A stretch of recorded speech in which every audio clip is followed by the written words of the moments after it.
ആണ്ടവരുടെ നാമം മയപ്പെടുമാറാകട്ടെ. നമ്മൾ ഇന്ന് എപ്പിസോഡ് 72 പോവുകയാണ്.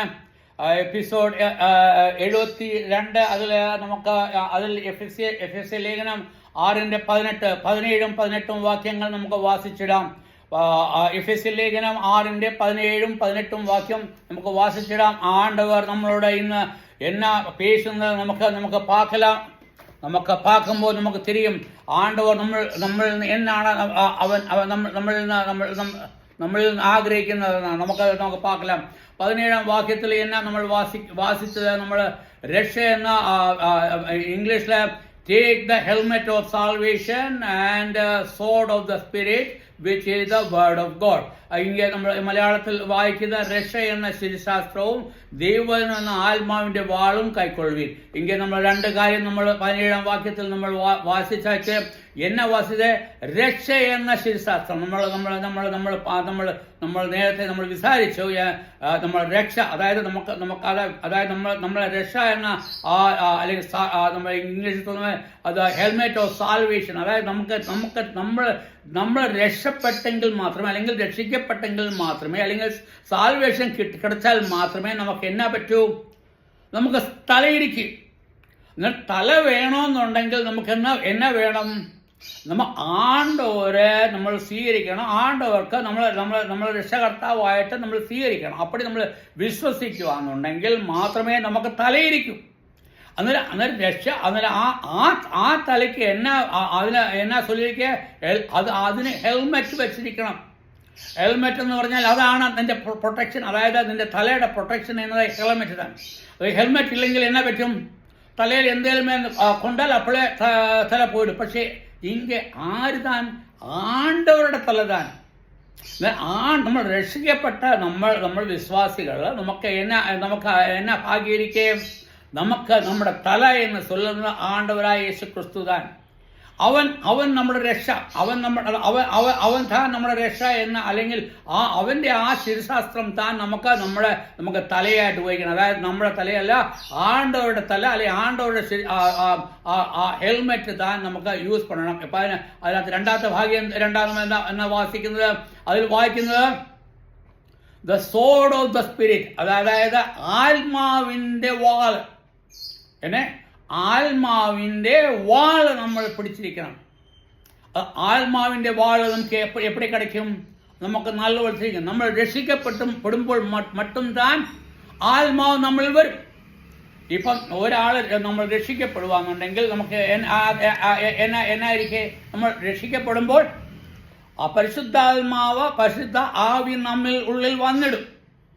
എന്നാൽ പരിശുദ്ധ ആവി നമ്മളിൽ വരാതെ നമുക്ക് രക്ഷപ്പെടാനും പറ്റത്തില്ല. അതുകൊണ്ട് പരിശുദ്ധ ആവി വളരെ ആവശ്യം തന്നെ. അത് പരിശുദ്ധ ആവി എപ്പം വരും, നമ്മൾ ആണ്ടവരെ വിശ്വസിക്കുമ്പോൾ അവൻ താൻ നമ്മുടെ തല. അത് മാത്രമല്ല, അവൻ താൻ നമ്മുടെ വാൾ എന്ന ചൊല്ലി ഇങ്ങനെ നമ്മൾ with the word of God വാൾ എന്ന് ചൊല്ലിയത് അവിടെ എന്താണ് ചൊല്ലിയത്, ദൈവത്തിന്റെ വചനം എന്ന വാൾ. അല്ലാതെ നമ്മൾ കൈ പിടിക്കുന്ന വാളെ പറ്റി അല്ല ചൊല്ലുന്നത്. അപ്പൊ ദൈവത്തിന്റെ വചനം ഇവിടെ നമ്മൾ എല്ലാമേ നമ്മൾ പാത്താച്ച് നമ്മൾ എന്നാ പാത്താച്ച് നമുക്ക് ആണ്ടവർ നമുക്ക് ഓരോ കാര്യങ്ങൾ നമുക്ക് വിവരിച്ച് തരുക അല്ലെങ്കിൽ നമ്മളോട് ചൊല്ലിത്തരുക. എന്നാ വേണം നമുക്ക് പിശാചിനോട് യുദ്ധം பண்ணுവാൻ.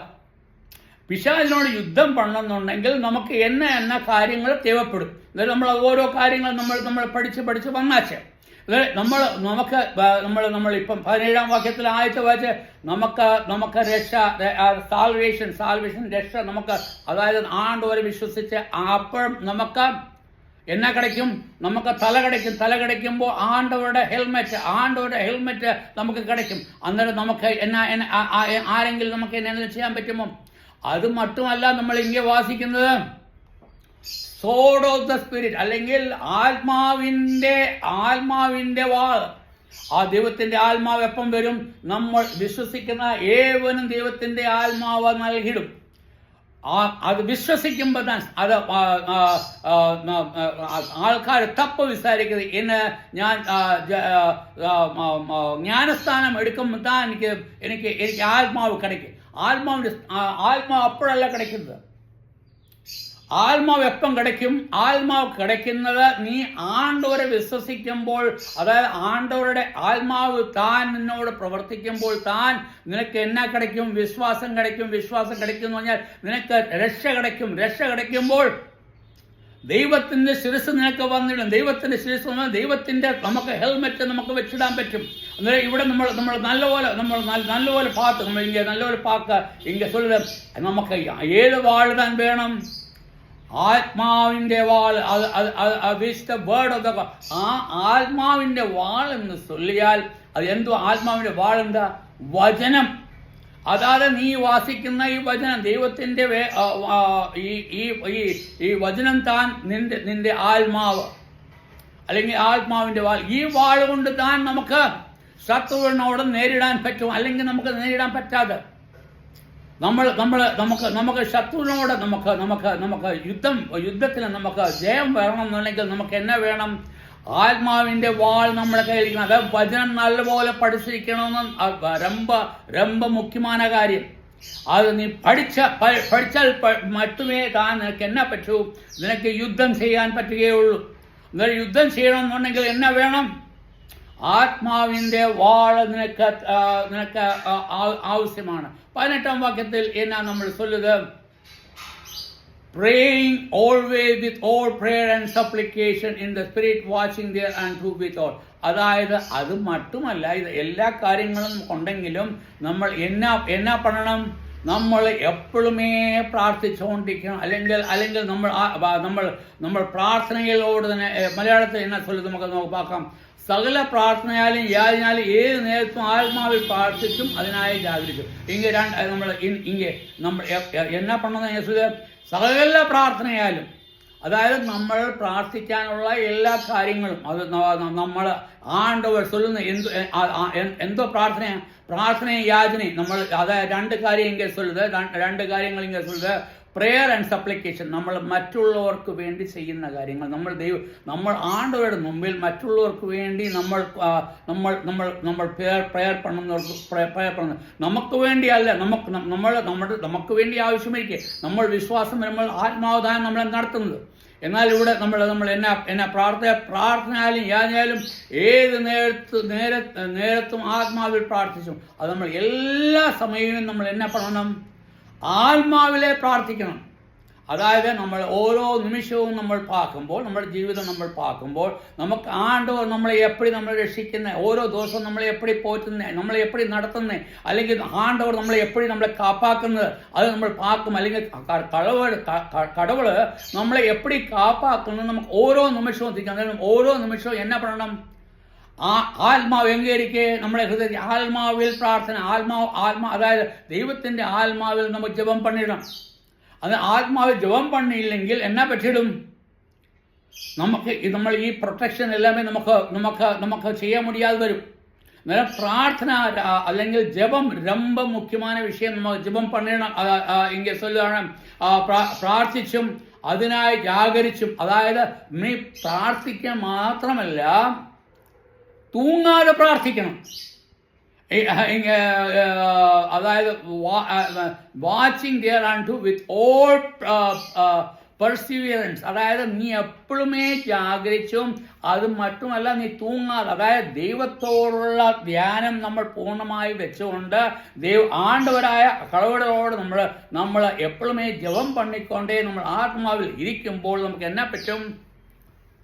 ആണ്ടോർ നമുക്ക് ശക്തി നൽകും. ആണ്ടോർ നമുക്ക് ബലം നൽകും. ആണ്ടോർ നമുക്ക് വേണ്ടിയ പ്രൊട്ടക്ഷൻ നമുക്ക് നൽകും, സുരക്ഷ നമുക്ക് നൽകിയിട്ട് നമുക്ക് വേണ്ടുന്ന എല്ലാവിധമായ നമ്മൾ ഇതുവരെ പഠിച്ച എല്ലാ കാര്യങ്ങളുമേ ദൈവം നമുക്ക് തന്നിടും. എത്ര വലിയ മഹത്വമുള്ള കാര്യമെന്ന് നോക്കുക. എനിക്ക് വേണ്ടി അത് മാത്രമല്ല, ഇങ്ങനെ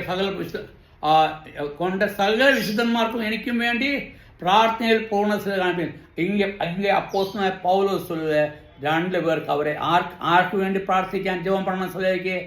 എനിക്ക് വേണ്ടി. പൗലോസ് பெரிய பெரிய மனுஷன். அவனை வചனத்தை பற்றி நல்ல ஞானம் இருக்கு. அவன் ஆண்டவரோட எப்பவுமே ஜெபம் பண்ணிக்கொண்டே இருக்க. അവൻ്റെ എക്സ്പീരിയൻസ് തന്നെ അവൻ சொல்ல. അവൻ നമ്മളോട് சொல்ல, അവന് വേണ്ടി നമ്മൾ പ്രാർത്ഥിക്കണം. അതായത് നിന്റെ ആണ്ടവരുടെ വേല ചെയ്യുന്നവർക്ക് വേണ്ടി നമ്മൾ പ്രാർത്ഥിച്ചുകൊണ്ടേയിരിക്കണം.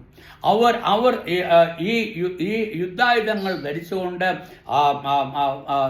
പിശാചിനോട് യുദ്ധത്തിന് പോകാൻ വേണ്ടിയുള്ള പടയാളികൾ താൻ. അതായത് നമ്മൾ ഓരോരുത്തരും പടയാളികൾ താൻ. അവർ ഈ ആണ്ടവരുടെ ആയുധങ്ങൾ ധരിച്ചുകൊണ്ട് യുദ്ധത്തിന് പോകാൻ വേണ്ടി തയ്യാറാവണം. അതിന് നൽകുന്ന രക്ഷ എപ്പടി? അതായത് ആ രക്ഷ നമ്മൾ അവനോട് അവനോട് ജപം പണിക്കൊണ്ടേയിരിക്കണം. അല്ലെങ്കിൽ നമ്മൾ ഇംഗ്ലീഷിൽ നിങ്ങൾ ഒറ്റയ്ക്കായിട്ട് യുദ്ധം പോയിടാൻ പറ്റുമോ? അത് നിങ്ങൾ യുദ്ധത്തിന് പോവുക, അല്ലെങ്കിൽ നമ്മൾ ഇന്ത്യ പാകിസ്ഥാനിലെ യുദ്ധം നടക്കുക, നമ്മൾ യുദ്ധത്തിന് പോവുക. അത് ഒരാൾ താൻ പോയി യുദ്ധം പണ്ണാൻ പറ്റുമോ? കൂട്ടമായി താൻ പോകണം. ഒരു ഗാങ് അല്ലെങ്കിൽ ഒരു ആർമി ഫോഴ്സ് അല്ലെങ്കിൽ ആ കൂട്ടം താൻ ഒരുമിച്ച് താൻ യുദ്ധത്തിന് പോകേണ്ടത്. എന്നിട്ട് നമുക്ക് അത് എപ്പടി നമുക്ക് കൂട്ടം ഉണ്ടായിടും? ജപത്താൽ നമ്മൾ അവരെ കൂട്ടിച്ചേർക്കണം. ജപം നമുക്ക് ഇങ്ങനെ ரொம்ப മുഖ്യமான വിഷയം. ജപം നമ്മൾ പണിടുമ്പോൾ നമ്മൾ എന്നാ പണ്ണും? നമ്മൾ എല്ലാവരുമേ ഒരേ ശരീരമായിട്ട്, അല്ലെ ഒരേ ആത്മാവിലായിട്ട്, അല്ലെങ്കിൽ ഒരേ കൂട്ടമായിട്ട്, ഒരേ പടയാളികളായിട്ട് നമുക്ക് ഒരേ സേനമായിട്ട് നമുക്ക് എന്നാ പണ്ണാൻ പറ്റും? യുദ്ധം ചെയ്യാൻ പറ്റും. നമുക്ക് ആണ്ടവർ എല്ലാം തന്നിരിക്കേ. നമുക്ക് എന്നാ തന്നിരിക്കേ? ബെൽറ്റ് തന്നിരിക്കേ, നമുക്ക് കവചം തന്നിരിക്കേ, നമുക്ക് ചെരുപ്പ് തന്നിരിക്കേ, നമുക്ക് തലയിൽ നമുക്ക് ഹെൽമെറ്റ് തന്നിരിക്കേ, നമുക്ക് വാൾ തന്നിരിക്കേ, ഇതെല്ലാം തന്നിരിക്കേ. എന്നാൽ ഇതെല്ലാം ഇരുന്നാൽ മറ്റും പോരാ. നീ ഒറ്റയ്ക്ക് പോയി യുദ്ധം പണ്ണ മുടിയാതെ. നീ ഒറ്റയ്ക്ക് പോയി അവർ പെരിയ സേന താൻ. നീ നല്ലപോലെ വിസാരിച്ചിട്ട് പിശാചിന്റെ സേന താൻ നമ്മൾ നേരത്തെ വായിച്ചു. നമ്മൾ ആരോട് യുദ്ധം ചെയ്ത്? പിശാചിന്റെ സേനകളോട്. നീ ഒറ്റയ്ക്കല്ല നീ യുദ്ധം പണ്ണത്. എപ്പടിയാ? ഒരു സേനയോട് യുദ്ധം പോകാൻ നമ്മൾ എന്നാ பண்ணണം? നമ്മൾ ഒരു സേനയോട് വേണം പോകാൻ. നമ്മൾ ഒരു സേനയോട് പോകുന്നത് എപ്പടി വേണം? നമ്മൾ മറ്റുള്ളവർക്ക് വേണ്ടി ജപം പണി അവരെ നമ്മളെ കൂട്ടിക്കൊണ്ട് നമുക്ക് വേണം പോകാൻ. എൻ്റെ സമയം എങ്കിൽ മുടിഞ്ഞാച്ച ഞാൻ വെച്ചിടുകയാണ്. ആണ്ടവർ നമുക്ക് ആശീർവദിക്കട്ടെ. ആണ്ടവരുടെ ആയുധങ്ങൾ നമ്മൾ ധരിച്ച് ആണ്ടവർക്ക് വേണ്ടി നമുക്ക് ജീവിക്കാം. അവനെ നമുക്ക് നമ്പിടാം. അവനിൽ നിന്നും അവൻ്റെ വചനം നല്ലപോലെ പഠിച്ചിടാം. നമ്മുടെ യുദ്ധം നമുക്ക് ഒരാളുമായിട്ടല്ല, ഒരു പിശാചിനോടല്ല, പിശാചിന്റെ സേനയോടാണ് നമ്മുടെ യുദ്ധം. അതുകൊണ്ട് നമ്മൾ ரொம்ப ജാഗ്രതയായി നമ്മൾ ഒത്തൊരുമിച്ച് പ്രാർത്ഥനയാൽ നമ്മൾ ഒരുമിച്ച് കൂടി നമുക്ക് ആണ്ടവരെ നമുക്ക് സ്തുതിക്കാം.